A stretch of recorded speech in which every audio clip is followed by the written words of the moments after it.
Welcome to the Detox for Your Life podcast, and I want to tell you to stop typecasting yourself.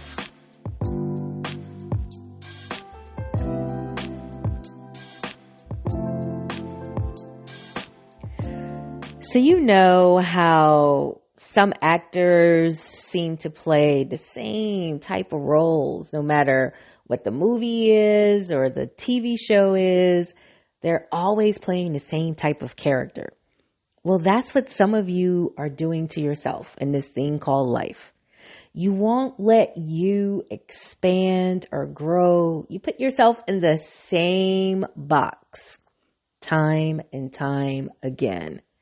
You are the main character of your life. So you get to decide who you are and who you want to be or what you want to be. What do you want for yourself? What do you want for your career? What do you want for your relationships?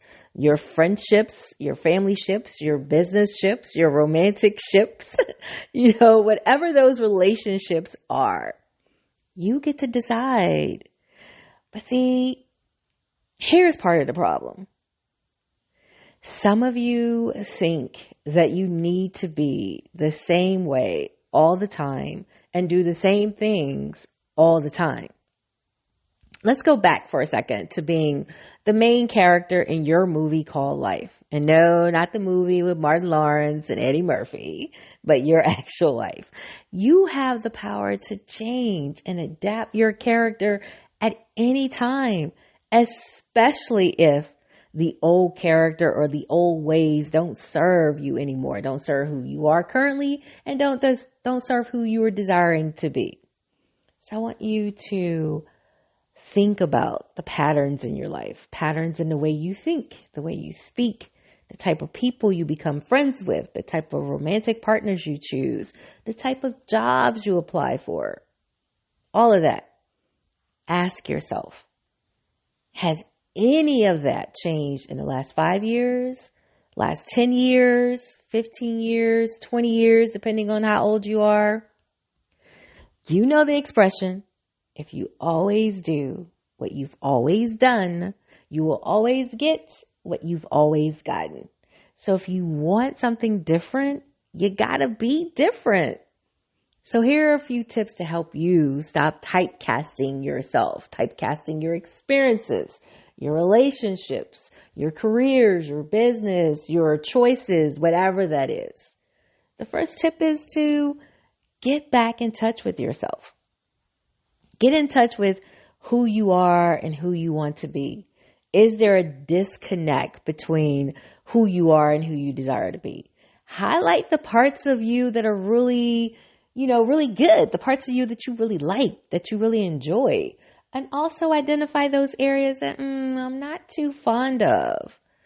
Identify your strengths and your weaknesses. And this whole get back in touch with yourself, for those of you who are Gen Xers like me, or you could be younger, a lot of people are in this life transition, whether you're going through a divorce, getting a divorce, kids are going off to college, or, taking care of elderly parents, whatever that transition is. And you've been a certain way for so long that you have no idea who you are or what you want.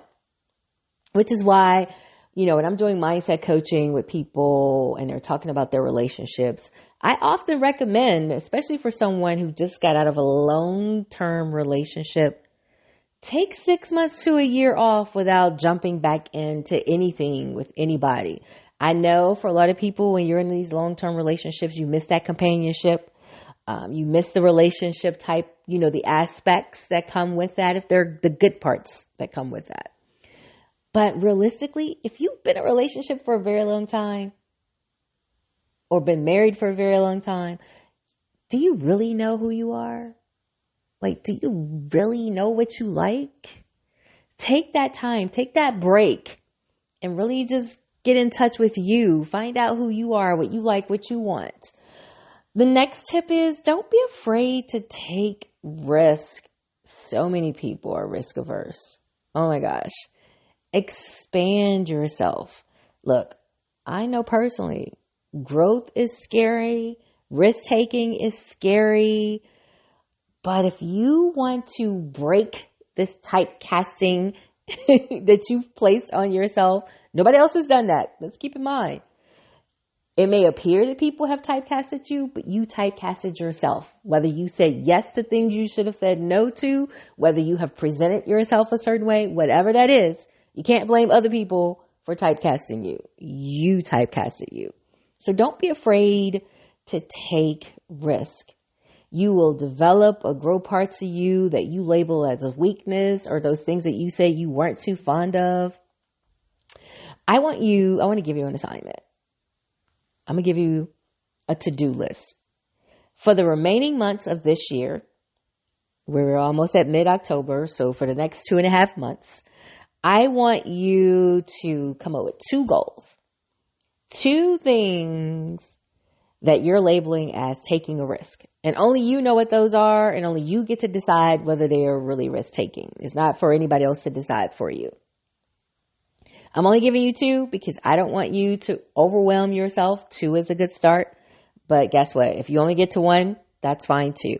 Make 2 goals where you're going to do something different. You're going to try something different. The next thing I want to suggest you do to untypecast yourself is build or expand your network. As much as we love the people in our lives, sometimes it's good to get to know other people, different types of people. It exposes you to different experiences, different ways of thinking, different ways of being. These people may be different from your normal circle, and hopefully they are a little different from your normal circle, whether that's your friendship circle, career circle, business circle, whatever that circle is. Diversify your network. Cultivate relationships with people who are from different backgrounds, different cultures, different experiences. Expand your network. Also, another tip is to keep learning. Keep learning about yourself. Keep learning about the beauty of this thing called life. And hopefully as you're learning, you will grow and evolve. And as you're growing and evolving, so do the things that you like, the things that you do, the type of people you want in your life, your boundaries, etc. Keep learning you, but also keep learning in general. You know, people seem to think that once they reach a certain age, they don't have anything else they need to learn. No, until you're in the grave or cremated or whatever it is, as long as you're breathing, keep learning. There's so much in this world, so much in this life that we don't know. So expand your knowledge, keep learning. Also, include a variety of experiences. And this goes back to those 2 goals I mentioned earlier. Try something new. And along the way, it's so important that you are patient with yourself on this journey of untypecasting yourself and self-discovery.